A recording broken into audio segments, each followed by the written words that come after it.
하나님의 말씀 시편 19편 1절에서 4절인데요.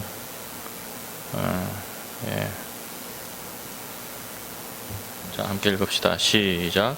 하늘이 하나님의 영광을 선포하고 궁창이 그 손으로 하신 일을 나타내는도다. 날은 날에게 말하고 밤은 밤에게 지식을 전하니 언어가 없고 들리는 소리가 없으나 그 소리가 온 땅에 통하고 그 말씀이 세계 끝까지 이르도다. 하나님께서 해를 위하여 하늘에 장막을 베푸셨도다. 아멘. 존귀하신 하나님 아버지, 말씀을 전할 때 주의 성령께서 저를 붙잡으시고 성령의 인도하심을 받게 해주시옵소서.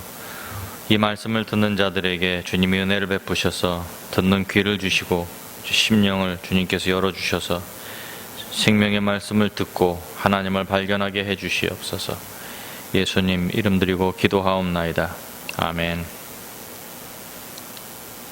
우리가 신앙생활을 할 때 어떻게 보면 가장 중요하다고 여겨지는 부분 중에 하나가 뭐냐 하면 하나님의 음성을 듣는 겁니다. 왜냐하면 우리가 신앙생활을 하는 것은 우리가 구원을 받고 그 다음부터는 그냥 내 마음대로 알아서 사는 것이 아니기 때문입니다. 잘못된 신앙을 가지고 있는 사람들은 오해하기를 이제 예수를 믿고 구원을 받으면 그때부터는 주님께서 오셔서 우리를 구원해 주실 때까지 우리가 최선을 다해서 알아서 살아야 된다. 그래서 율법을 주신 거다. 이런 식으로 오해를 합니다. 근데 그렇지 않아요. 예수님은 그냥 구원자가 아니라 구세주입니다. 영어로 하면 상당히 이해가 좋은데 Lord and Savior예요. Lord, 구원자라는 부분이 있고 주인이라는 부분이 있습니다. Lord라는 부분이 있는데 예수님이 우리를 구원해 주시는 것은 우리가 주님 앞에 구해달라고 회개하고 기도하면 그 순간 이루어집니다. 그러나 예수 그리스도를 주인으로 여기는 삶은 지속적인 것입니다. 누군가를 주인으로 삼는다는 것은 내 생각이 아닌 그의 말을 듣는다는 겁니다. 그의 말씀을 듣기를 원하고 나의 가치관이나 내 어떤 기준이 아닌 나의 주인 되시는 분의 말을 듣기 위해서 항상 귀를 기울이고 있는 것이 종의 자세인 것입니다. 주님은 우리를 만드셨고 우리를 만드셨을 뿐만이 아니라 주님은 또 우리를 구원하셨습니다. 당신의 목숨값으로 우리를 사셨기 때문에 우리는 앞으로 봐도 뒤로 봐도 주님께 속한 자여 당연히 주님께 순종해야 합니다. 그러나 참 감사한 것은 하나님께서는 예수 그리스도는 우리를 향해서 심판을 휘둘리지 않으신다는 겁니다. 우리에게 강압하시거나 위협하시지 않는다는 것입니다.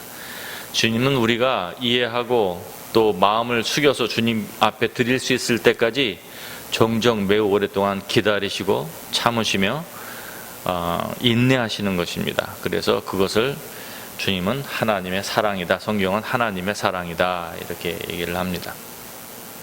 사람들은 사랑이 그냥 누군가를 위하는 것이 사랑이라고 생각을 합니다.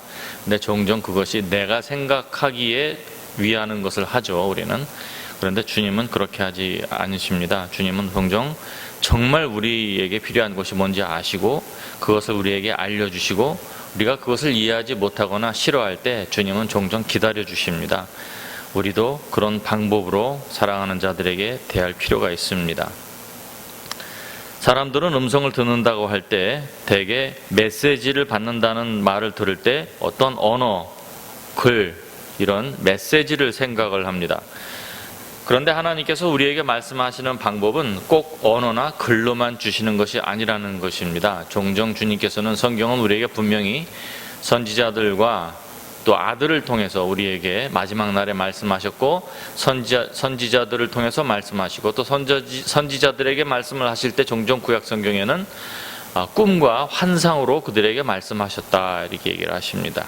그래서 영상을 보여주시기도 하고 글을 말씀을 주시기도 하고 오늘날 우리에게는 기록된 성경 말씀을 주셔서 온전한 계시를 우리에게 주셨습니다. 그런데 하나님께서는 이런 방법으로만 우리에게 말씀하시는 것이 아닌 것입니다. 오늘 본문 말씀에 보게 되니까 하늘이 하나님의 영광을 선포한다고 그랬어요. 하늘이 하나님의 영광을 선포한다고 그랬습니다. 하늘이 우리에게 메시지를 주고 글을 주고 말을 주고 이렇게 뭔가 우리가 알아들을 수 있는, 우리가 보통 사람들끼리 말하는 언어로 말하지 않습니다.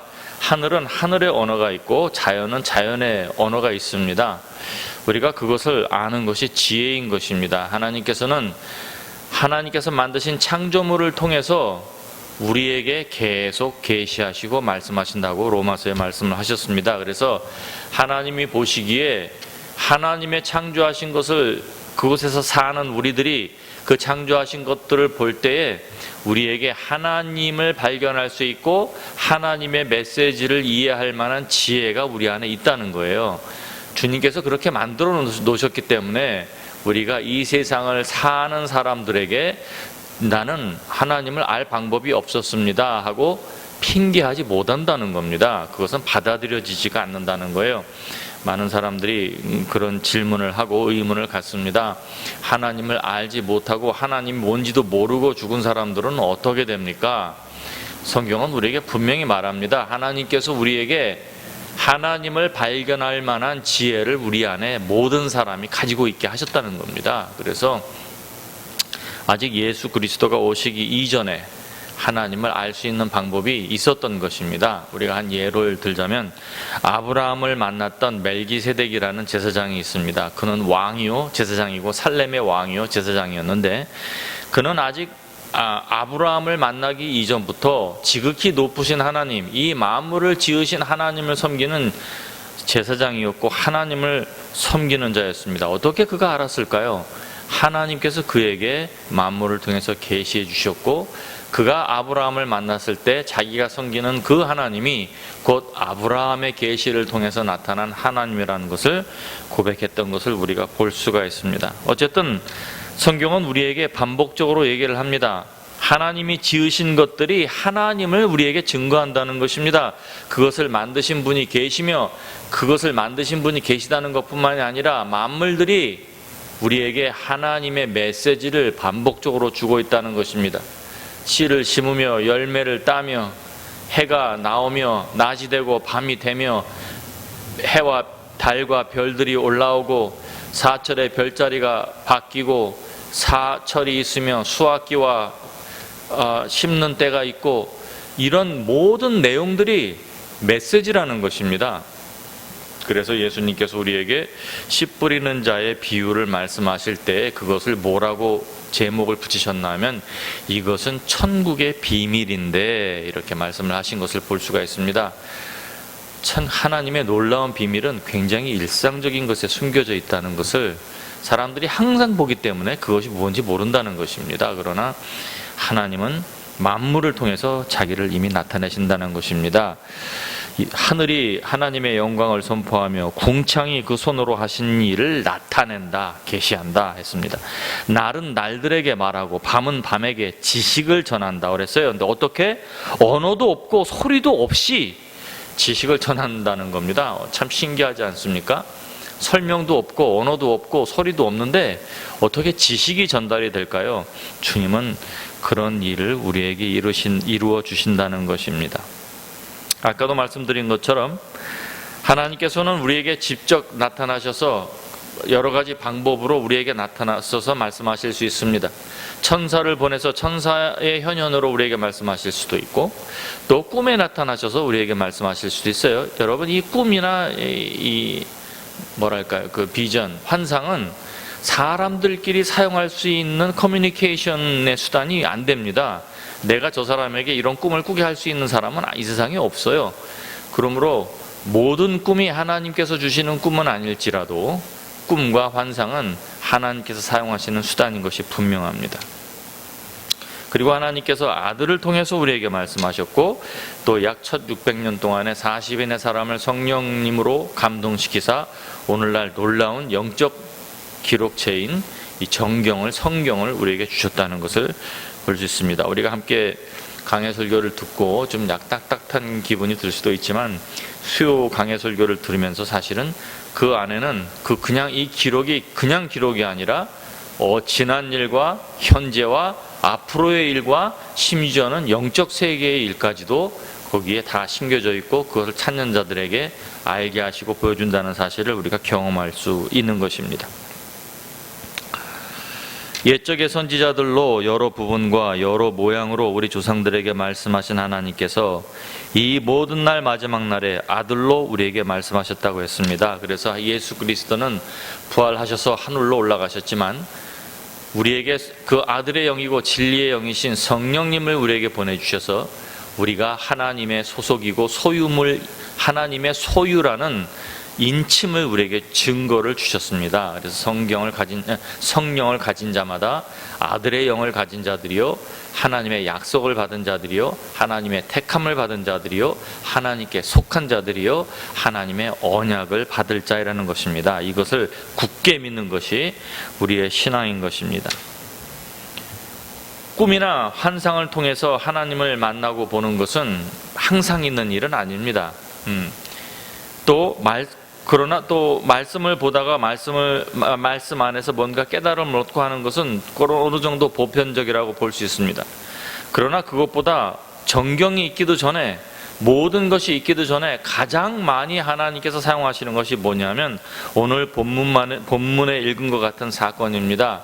하나님의 지으신 피조물과 또 우리의 삶에 있는 일반적인 사건과 우리가 그냥 평범한 삶이라고 부르는 그런 것들을 통해서 주님은 우리가 알아듣던 말던 계속해서 우리에게 말씀을 하신다는 겁니다. 그걸 어떻게 할 수 있냐고요? 봄, 여름, 가을, 겨울이 있으며 해와 달이 뜨며 별이 뜨며 또 파종과 추수가 있는 이 사건이 하나님의 메시지라는 것을 성경이 우리에게 얘기하고 있는데, 사람들이 그것을 이해하든 못하든 그 사건들은 수천 년 동안 반복됐어요. 그러므로 주님께서는 우리에게 계속해서 말씀하시는 것입니다. 그것을 못 알아듣는다고 해서 그것이 메시지가 아니며 메시지가 없는 것이 아니라는 것을 우리는 생각을 해야 됩니다. 우리가 성령님을 받고 주님을 만나면 전에는 듣지 못하던 것들이 들리며 전에는 보이지 않던 것들이 의식이 됩니다. 그것이 영적 영안이 열리는 것 중에 하나라고 할 수가 있습니다. 그래서 오늘 세 가지 일상 속에서 어떤 식으로 우리가 하나님의 음성을 들을 수 있으며 하나님의 메시지를 받을 수 있는가 하는 부분을 세 가지만 말씀을 드리도록 하겠습니다. 엘리에셀이라는 아브라함의 종의 이야기를 통해서 말씀을 드립니다. 이 사람이 하나님의 음성을 들을 수 있었던 이유는 이는 기도하고 그 기도가 응답되기를 기대하는 마음이 있었기 때문입니다. 자, 잠깐 보겠습니다. 이 엘리에셀이라는 사람은 아브라함의 수속 종입니다. 아브라함이 아들이 없었을 때 하나님께서 내가 너의 상급이요 방패다 하니까 아브라함이 하나님이여 나에게 무엇을 주시겠습니까? 저는 무자하온, 저는 자식이 없사오니 제가 집에서 길리운 이 엘리에셀이 저의 상속자가 될 겁니다 하고 얘기했을 정도로, 만약에 아브라함에게 자녀가 없었다면 상속자가 될 수 있을 정도의 신임을 얻는 종이었습니다. 그런데 아브라함이 이삭을 낳고 약속의 아들을 얻고 시간이 지나서 이삭이 장가를 들을 수 있을 정도로 시간이 지났습니다. 그러니까 아브라함이 엘리에셀을 불러다가 맹세를 시킵니다. 이제 자기의 아들 이삭의 아내를 가서 찾아오게 하려는 것이 정하여 오게 하려는 것입니다. 창세기 24장 1절과 2절 말씀해 보니까 아브라함이 나이가 많아 늙었고 여호와께서 그의 범사에 복을 주셨더라. 아브라함이 자기 집 모든 소유를 맡은 늙은 종 엘리에셀입니다. 늙은 종에게 이르되 청컨대 내 손을 내 환도뼈 밑에 넣어라 하고 그에게 맹세를 시킵니다. 너는 이 가나안 땅에서 아내를 얻지 말고 나의 친족들이 사는 곳에 가서 내 아들을 위하여 처녀를 데려와라 하고 맹세를 하게 합니다. 엘리에셀은 여정을 떠나서 메소포타미아로 가서 나홀의 성이라는 곳에 도착을 합니다. 그래서 그 성에 도착을 해서 우물가에 앉아서 그 성의 여인들이 물을 길러 나오기를 기다립니다. 그때 이때 엘리에셀은 하나님께 기도를 합니다. 그 기도 내용이 창세기 24장 12절에서 14절의 내용입니다. 그가 가로되 우리 주인 아브라함의 하나님 여호와여 원컨대 오늘날 나로 순적히 만나게 하사 나의 주인 아브라함에게 은혜를 베푸시옵소서. 성중 사람들의 딸들이 물길로 나오겠사오니 내가 우물 곁에 섰다가 한 소녀에게 이르기를 청컨대 너는 물 항아리를 기울여 나를 마시게 하라 하리니 그의 대답이 마시라 내가 당신의 약대에게도 마시우리라 하면 그는 주께서 주의 종 이삭을 위하여 정하신 자라. 이로 인하여 주께서 나의 주인에게 은혜 베푸심을 내가 알겠나이다. 우리가 이런 식으로 하나님께 기도할 수 있다는 것입니다. 하나님, 제가 여기서 기다릴 테니까 주님 누가 오면 누가 정하신 여자인지 저한테 이렇게 보여주십시오. 이렇게 하지 않고 뭔가 자기가 증거를 정한 거예요. 제가 이렇게 할 테니까 주님, 그렇다면 저에게 그것을 제가 말한 것처럼 이루어지게 해 주십시오. 이것은 비성경적이지 않은 것입니다. 하나님께 이런 식으로 우리는 기도를 할 수 있습니다. 주님, 이것이 주님의 뜻이라면 이러이러한 일이 일어나게 해주세요 하고 우리가 하나님께 기도할 수 있습니다. 그리고 주님은 그런 상황을 우리에게 이루어 주시고 응답해 주십니다. 자, 엘리에셀이 이 기도를 했을 때 어떤 일이 그 마음에 일어났을까를 우리를 한번 생각을 해봐야 됩니다. 이제 그 마음에 하나님께 기도를 하고 나서 뭔가 기대감을 가지고 상황을 쳐다보는 눈이 생겼어요. 이것이 굉장히 다릅니다. 우리가 생각 없이 일어나서 하루를 시작하는 것과 우리가 그날 하루를 주님께서 날마다 주님을 따르라고 했으니까 주님 앞에 그날 아침에 일어나서 주님, 오늘 하루를 주님께서 인도해 주시고 저는 주님을 바라보는 삶을 살기를 원합니다. 저에게 보게 하시고 깨닫게 해 주십시오. 저를 인도해 주십시오 하고 이런 기대감을 가지고 있는 사람은 인식이 다른 것입니다. 같은 사건이라도 깨달음이, 그 퍼셉션이 완전히 다르게 되는 것입니다. 엘리에셀은 마음에 이런 기대감을 가지고 무슨 일이 일어나나 주목한 것입니다.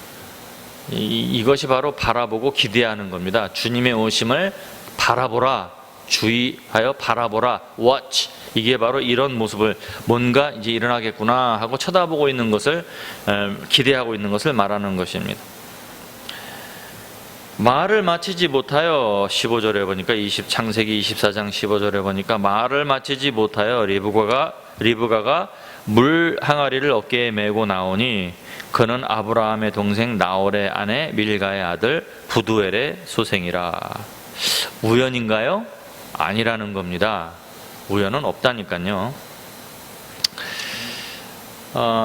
아브라함이 엘리에셀을 고향으로 자기 아들의 이삭의 아내를 구하러 보낼 때, 자기의 고향 땅으로 보낼 때 아브라함이 그에게 그가 하나님께서 그 사자를 내 앞에 보내실지라 하고 축복을 했습니다.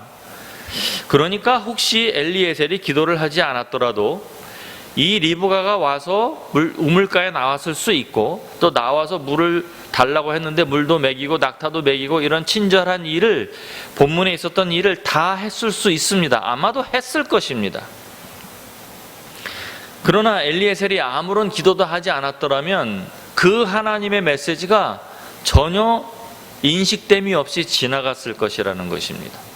하나님의 기적이 계속 일어나고 있는데도 우리는 전혀 기대하지도 그것을 생각하지도 않기 때문에, 깨어있지 않은 거예요. 그게 바로 깨어있지 않기 때문에 하나님의 계시가, 또 메시지가 계속 나타나고 있음에도 그냥 앞에서 생각 없이 지나가 버리게 되는 것입니다. 성경은 그것을 우리에게 보여주고 있어요. 그래서 예수님께서 항상 우리에게 예수님께서 주시는 말씀들을 보게 되면 어떻게 보면 그렇게 특별한 게 아니에요. 일상적인 거였는데 주님께서 조명을 해주시는 겁니다. 너희가 이거를 지금 못 보고 있는데 사실은 이것이 이런 뜻이란다 하고, 일상적인 사건을 통해서 하나님의 하늘의 비밀을, 하나님의 나라의 일을 말씀하시는 것을 우리가 많이 볼 수가 있습니다.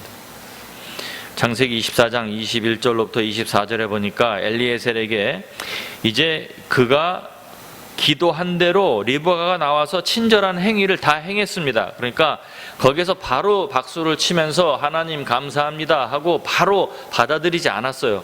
조심해서 보는 것을 보게 됩니다.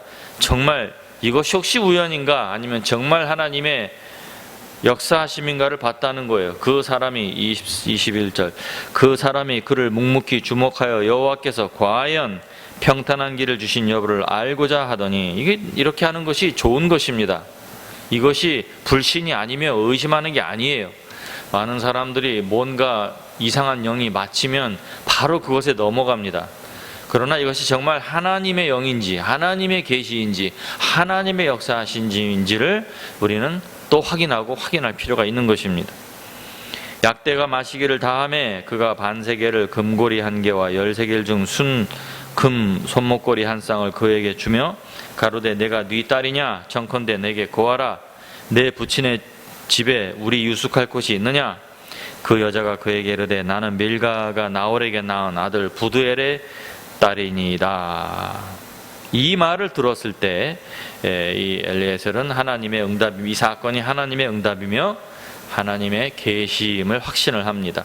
가로되 27절 가로되 나의 주인 아브라함의 하나님 여호와를 찬양하나이다. 내가 주인에게 주의 인자와 성실이 끊이지 아니하 나의 주인에게 주의 인자와 성실이 끊기지 아니하였으며 여호와께서 길에서 나를 인도하사 내 주인의 동생의 집에 이르게 하셨나이다. 우연이 절대로 아닌 거죠. 주님은 우리가 평범하다고, 이 사건은 무슨 큰 사건이 아닙니다. 전혀 여기에는 뭐 천사가 나타남도 없고 큰 기적도 없어요. 그러나 이것은 성경은 이것이 하나님의 역사이시고 계시시고 분명한 하나님의 메시지였다는 것을 우리에게 보여줍니다. 평범하며 우리에게 충분히 일어날 수 있는 일입니다. 그러나 엘리에셀에게 이것이 특별한 사건이 된 것은 그는 기도하고 기대했기 때문입니다. 이것이 우리에게 필요합니다. 이것은 분명히 우리에게 일어날 수 있고 일어납니다. 저도 이런 경험이 상당히 많습니다. 두 번째는 말씀을 최고의 권위로 믿는 믿음이 있는 자들이 하나님의 메시지를 받을 수 있습니다. 하나님의 말씀을 믿는 믿음이 없으면 주님께서 우리에게 현상을 주셔도 그것이 하나님의 역사인지 모르고 지나갈 수 있다는 것입니다. 그것이 누가복음 24장에 나와 있는 엠마오로 가면서 예수님을 만났던 두 제자의 사건입니다. 누가복음 24장 13절에서 16절에 보니까 그날에 저희 중 둘이, 예수님의 제자들 중 둘이 예루살렘에서 25리쯤 되는 엠마오라는 촌으로 가면서 이 모든 된 일을 서로 얘기하더라. 지금 무슨 얘기를 하는 겁니까? 예루살렘에서 예수님께서 이제 십자가에 돌아가시고, 그리고 이제 기간이 지나서 예수님께서 다시 부활하셨다는 그런 소식이 들렸는데 믿업지가 않아서 그게 사실일까 아닐까 뭐 이런 얘기를 하면서 지금 가고 있는 거예요. 여자들이 얘기를 먼저 보고 얘기를 했기 때문에 여자들이 아마 연약한 마음에서 허상을 본 건 아닐까 뭐 이런 식으로 얘기를 했겠죠. 저희가 서로 이야기하며 문의할 때에 예수께서 가까이 이르러 저희와 동행하시나 저의 눈이 가리워져 그인 줄 알아보지 못하였다. 이렇게 나옵니다. 예수님이 멀쩡히 앞에 계신데 그분이 예수님인지 알아보지 못했을까요? 사람들은 예수님이 부활하신 모습이 옛날 모습하고 다른가 보다 이렇게 생각을 합니다. 근데 여러분 그렇지 않습니다. 예수님의 이 생전의 모습과 부활하신 육체로 오신 예수님의 모습과 부활하신 예수님의 모습은 굉장히 비슷합니다. 우리가 영광의 몸을 입게 될 때 지금 이 모습이 완전하게 되는 거지, 여기에서 우리가 뭐 다른 아주 멋있는 영화배우처럼 되는 게 아닙니다. 전혀 그런 게 아니에요. 우리는 이 모습으로 완전한 영광과 아름다움과 미를 가지게 됩니다. 그러므로 사람들마다 아름다움과 완전함이 다 다르기 때문에 서로 보기에 다 아름다울 거예요. 나는 저 사람처럼 됐으면 좋겠다는 것은 하늘나라에서는 없어집니다. 그 사람, 예수 그리스도의 영광이 있고 하나님 아버지의 영광이 있고 또 아들들의 영광이 있고 여러분과 저와의 모습이 다 다른, 여러분 여자의 아름다움은 남자의 아름다움과 남자의 멋있음과 다릅니다.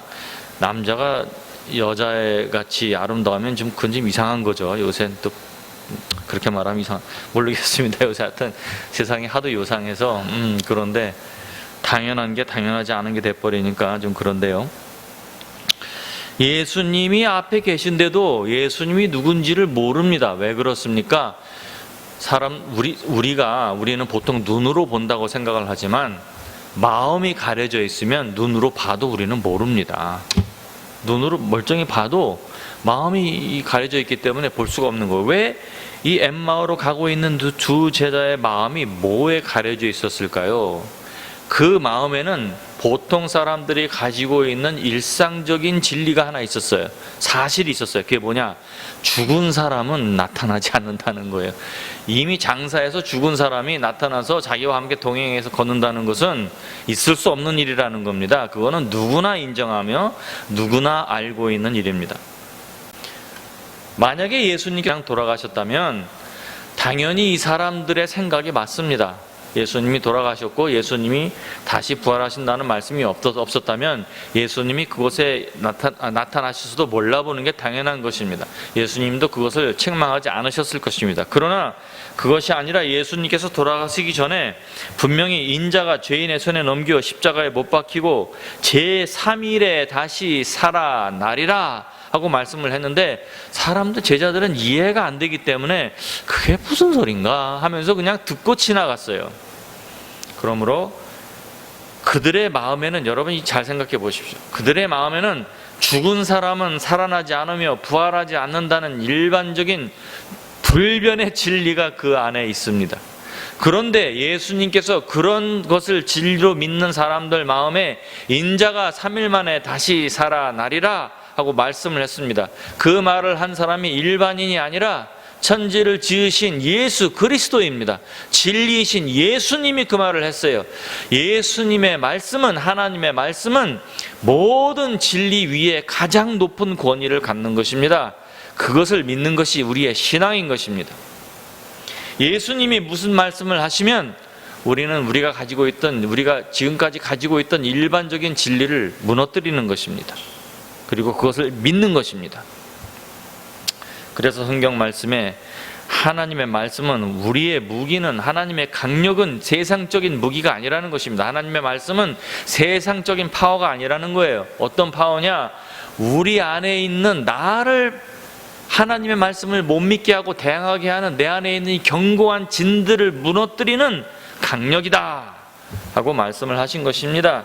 하나님의 말씀을 이해하고 그 말씀을 믿기 위해서 나 자신을 부인하며 나의 생각을 무너뜨리는 것입니다. 여기에서 이 제자가 예수님을 믿기 위해서, 예수님을 알아보기 위해서 무너뜨려야 됐던 이 일반적인 진리가 뭐였냐면 죽은 사람은 살아나지 않는다는 거예요. 하지만 그 말씀보다 높으신 예수 그리스도의 말씀이 뭐라고 했습니까? 인자가 3일 만에 다시 살아나리라.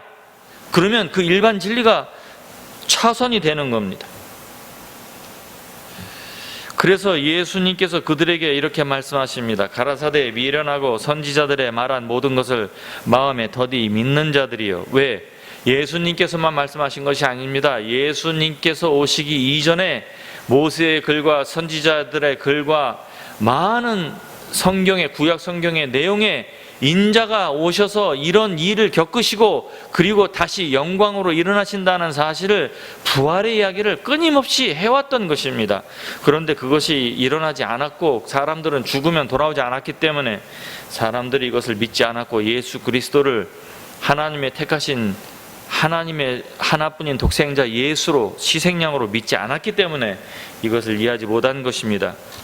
그래서 예수님께서 이에 모세와 및 모든 선지자들의 글로 시작하여 모든 성경에 쓴 자기에 관한 것을 자세히 설명하셨다 그랬어요. 이것이 우리가 주일날 혹시 주님의 예배, 우리가 하나님 말씀을 듣고 읽고 찾고 대하는 이유가 이것입니다. 하나님의 말씀은 세상의 것으로 물들여 있는 나의 마음을 씻어내는 것입니다. 주님의 말씀을 계속 주님께서 선지자의 글과 모세의 글과 성경의 모든 말씀을 계속해서 말씀을 해주시니까 그 이야기가 그들의 생각을 무너뜨리고 그들의 어떤 가지고 있는 벽을 자꾸 무너뜨리고 씻어내리는 것입니다. 말씀이 우리를 새롭게 하며 말씀이 우리를 씻어내리는 것입니다. 그래서 말씀을 듣다 보면 우리의 마음에 하나님을 믿는 믿음이 생기는 것입니다. 그것을 하나님께서, 예수님께서 지금 여기서 하신 것입니다. 이 예수님의 말씀을 듣는 동안에 이 제자들의 마음속에 변화가 일어나고 있었어요. 그것을 이 제자들이 보니까 누가복음 24장 32절에 이렇게 표현을 했습니다. 그의 말씀을 들을 때 우리의 마음이 뜨겁지 아니하더냐. 말씀을 들을 때 내 마음이, 저 말씀이 내 가슴을 뜨겁게 하고 저 말씀이 새롭고 나에게 감동이 되면 이런 것이 성령의 역사인 것입니다. 누가복음 24장 30절과 31절에 이런 글이 나와 있습니다. 저희와 함께 음식을 잡수실 때 떡을 가지사 축사하시고 떡을 떼어 저에게 주심에 그들의 눈이 밝아져. 그들이 뭐 장님이었습니까? 아니요, 눈은 보고 있었어요. 그런데 보지 못하는 눈을 가지고 있었던 거죠. 그들의 눈이 밝아져 그인 줄 알아보더니 예수는 저에게 보이지 아니하시는지라. 이제 주님이 누군지 알아보니까 이제 더 이상 볼 필요가 없거든요. 그러니까 예수님께서 그냥 사라지십니다. 알아보지 못할 때는 계셨는데 못하니까 없어집니다.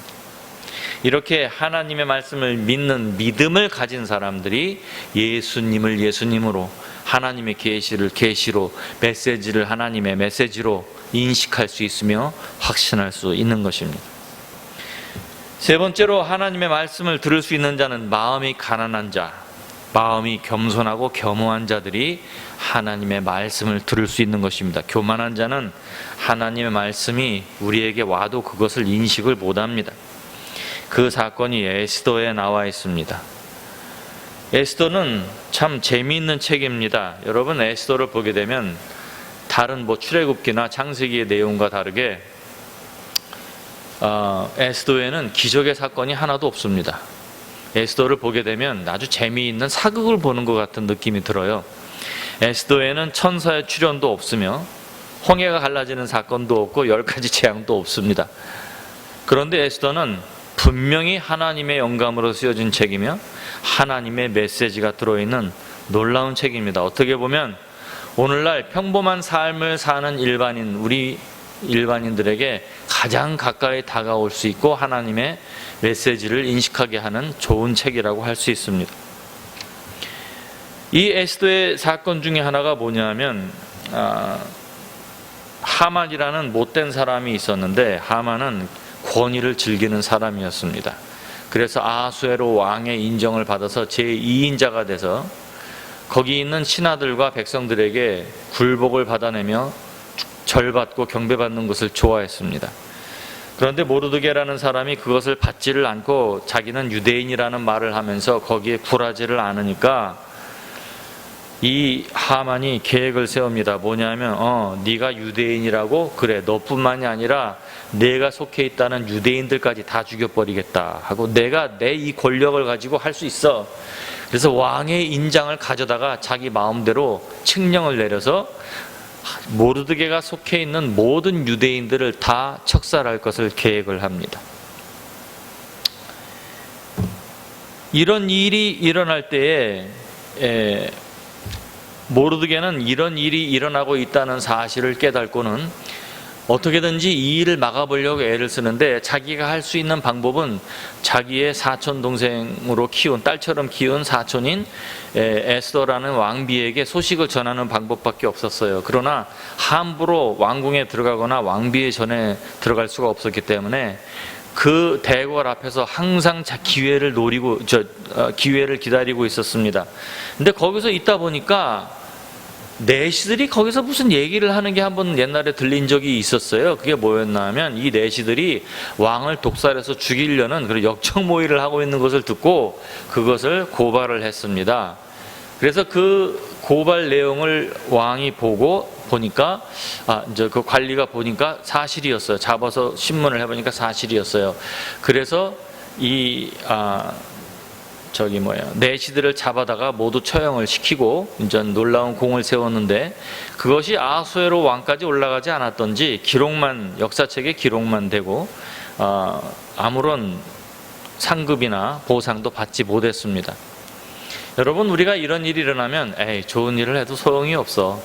왕의 목숨을 살려줬는데 진짜 또꼼을 하나도 떨어지는 게 없다고 이렇게 생각할지 모릅니다. 그러나 우리 믿는 사람, 하나님의 섭리를 믿는 사람은 모든 일의 발생에 의해서 내가 원하는 대로, 내가 상상한 대로 일어나지 않을지라도 기다릴 줄 알아야 합니다. 그런가 하면 더 좋은 것을 하나님이 뭔가 예비하시는 것일 확률이 상당히 높기 때문인 것입니다. 아하수에로 왕이 한 번은 이런 일이 있은 후에 밤에 잠을 자려고 하는데 잠이 오질 않습니다. 그래서 왕국의 역대일기를 가져다가 읽힙니다. 그래서 좀 역대일기나 좀 읽어라, 나 지금 잠이 안 오니까. 역대일기를 쭉 읽는데 마침 그 내용에 모르드게가 왕에게 이런 공을 세웠다는 내용이 읽혀집니다. 우연일까요? 아니죠. 그 많은 역대일기 중에 하필이면 왜 거기를 읽었을까요? 주님께서 역사하신 거죠. 그거를 읽다 보니까 왕이 참 기특하구나. 그래서 이 일로 인하여 그에게 무슨 존귀와 관직을 모르드에게 베풀었느냐 하고 물어봅니다. 그러니까 신하가 아무것도 하지 않았습니다 하고 대답을 합니다. 그러니까 이런 일이 하면서 이걸 어떻게 해야 할까 하고 혹시 밖에 누가 있느냐 하고 불렀는데 그때 마침 하만이 들어와 있었어요. 그런데 하만이 왕에게 밤중에 들어온 이유가 뭐냐면 모르드게와 그 민족을 유대 민족을 다 죽이는 것도 죽이는 거지만 특히 이 모르드게는 자기가 집에다가 사람을 달아 죽이는 장대를 만들었습니다. 그리고 거기다가 찔러서 사람을 꿰서 죽이는 일을 하려고 모르드게를 처형할 수 있게 해달라는 허락을 맡으러 지금 마침 들어오고 있었던 거예요. 왕이 가로되 누가 뜰에 있느냐? 에스더 6장 4절에서 10절입니다. 여러분 시간이 되시면 에스더를 한번 쭉 읽어보십시오. 왕이 가로되 누가 뜰에 있느냐? 마침 하만이 자기 세운 나무에 모르드게를 달기를 구하고자 하여 왕궁 바깥 뜰에 이른지라. 측근 신하들이 고하되 하만이 뜰에 있나이다.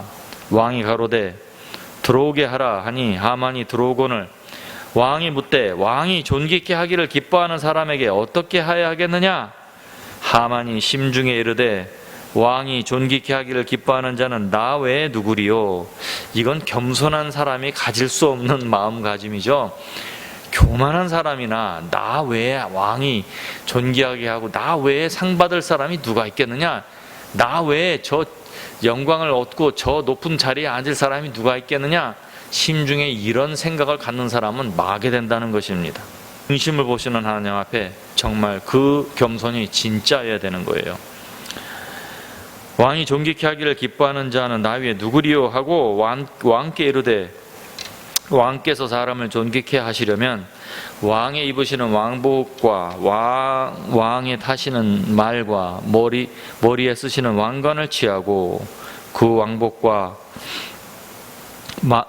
말을 왕의 방백 중 가장 존귀한 자의 손에 붙여서 왕이 존귀케 하시기를 기뻐하시는 사람에게 옷을 입히고 말을 태워서 성중 거리로 다니며 그 앞에서 반포하여 이르기를 왕이 존귀케 하기를 기뻐하는 사람에게는 이같이 할 것이라 하소서.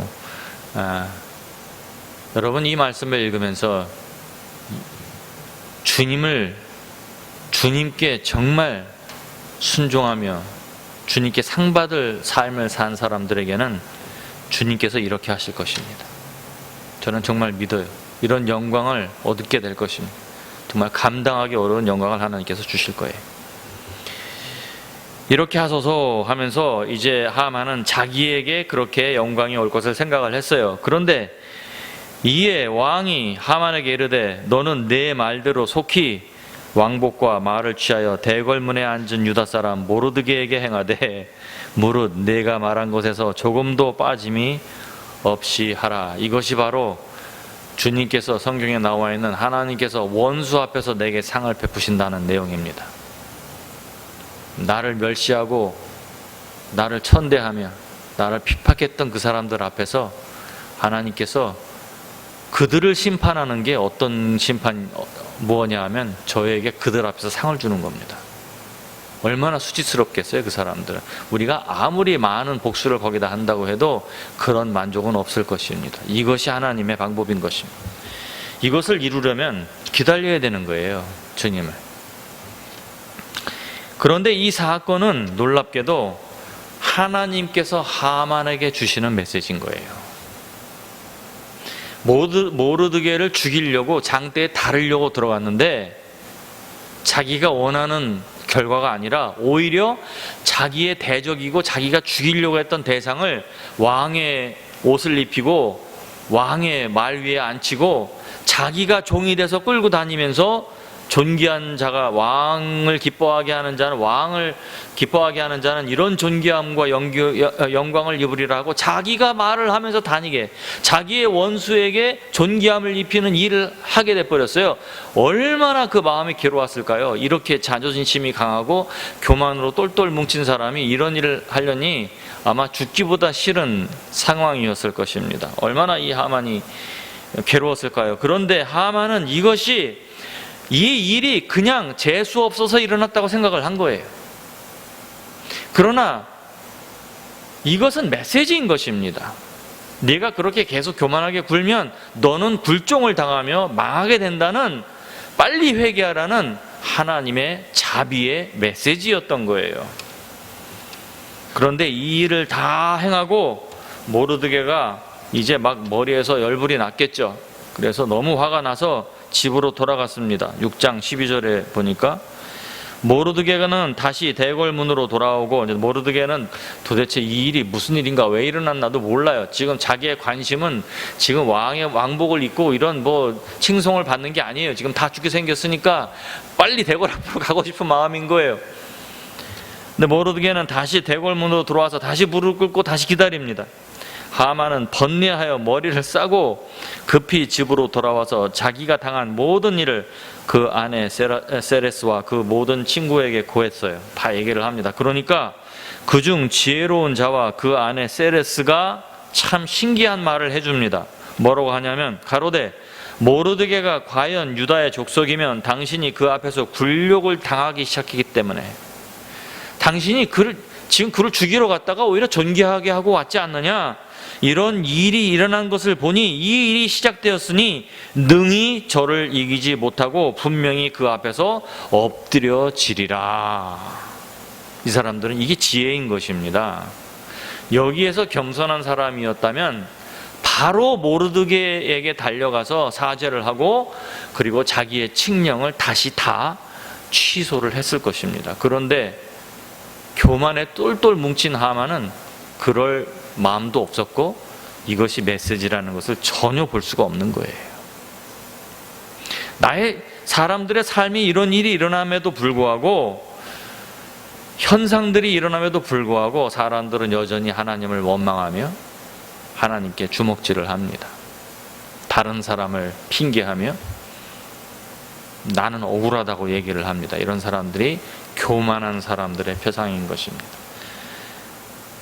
요한계시록에 보면 환난날에 환난들이 일어날 때 하나님께서 하나님 앞에 회개하고 무릎 꿇고 죄를 뒤집어서도 뭐 될까 말까 한 상황에서 오히려 하나님의 이름을 황당한 저주를 하며 하나님께 나쁜 말을 하고 못된 짓을 한다고 성경은 기록이 되어 있습니다. 그 말이 아직 말이 끝이지 아니하여서 왕의 내시들이 이르러 하만을 데리고 에스더가 베푼 잔치에 빨리 나아가니라. 자, 여러분, 우리는 알고 있어요. 에스더가 베푼 잔치는 하만은 왕과 자기만 초대가 되었다고 해서 아주 좋아했습니다. 근데 이거는 죽음의 장소였던 거죠. 에스더가 지금 하만을 없이 절단 내려고 지금 그 자리로 불렀는데 구덩이인지도 모르고 들어가는 거예요. 그러나 하나님께서는 모르드게와의 사건에서 한 번 그에게 경고하셨고, 그리고 그 아내와 지혜로운 친구들의 말로 또 한 번 경고를 하셨어요. 그러면 에스더를 찾아가서 바로 용서를 빌든지 완전히 회개를 해야 됐는 거예요. 그게 바로 회개인 겁니다. 방향을 바꿨어야 되는 거예요. 그런데 바꾸지 않았어요. 왜 하지 않았을까요? 마음이 그런 것을 받아들일 만한 겸허한 마음이 없었기 때문인 것입니다. 하나님을 향하여 겸손한 마음이 가난한 자가 복이 있는 것입니다. 왜냐하면 하나님의 말씀을 듣고 깨달으며 언제라도 주님 앞에서 나는 제가 잘못됐고 제가 지금 잘못 가고 있다는 것을 주님이 보여주시면 언제라도 바꿀 마음의 준비를 하고 있는 것이 가난한 마음과 복받을 자의 마음인 것입니다. 설교자였고 부흥사였던 오랄 로버트 목사님은 이 목사님이 좀 이상한 것도 좀 했지만 이런 좋은 말을 하고 가셨어요. 하나님의 사건 기적은 날마다 나에게 오든지 혹은 나를 지나치고 있다, 이렇게 말을 했는데 참 재밌는 이야기입니다. 하나님 우리에게 말씀을 주시며 우리가 그것을 붙잡으면 나를 살릴 수 있고 나에게 기적을 줄 수 있고 나를 구원해 줄 수 있는 그런 메시지를 끊임없이 우리에게 주고 계신 것입니다. 그런데 우리가 세상에 빠져 있고 장가 가야 되고 시집 가야 되고 밭 사야 되고 이 장사해야 되고 그런 일이 어디서 무시하고, 그리고 세상 불법을 향하면서도 세상 사람들이 다 그거 하는 거야 이러면서 계속 하고 있다면 주님을 만날 수 있고, 주님을 만난다는 말은 주님의 메시지를 인식한다는 말입니다. 엠마오로 가던 주 제자가 예수님 앞에서 예수님을 봐도 몰랐어요. 우리가 마음이 준비가 안 되면 천사가 내 앞에 나타나도 천사인지 아닌지 모르는 것입니다. 이것이 하나님의 말씀인지 아닌지, 진리인지, 이것이 중요한 말씀인지 전혀 말씀을 못하는 것입니다. 교만은 패망의 선봉입니다. 교만은 하나님의 말씀을 듣지도 못하게 하고 음성을 알아듣지도 못하게 하는 것입니다. 알아들어도 회개를 못하게 하는 거예요.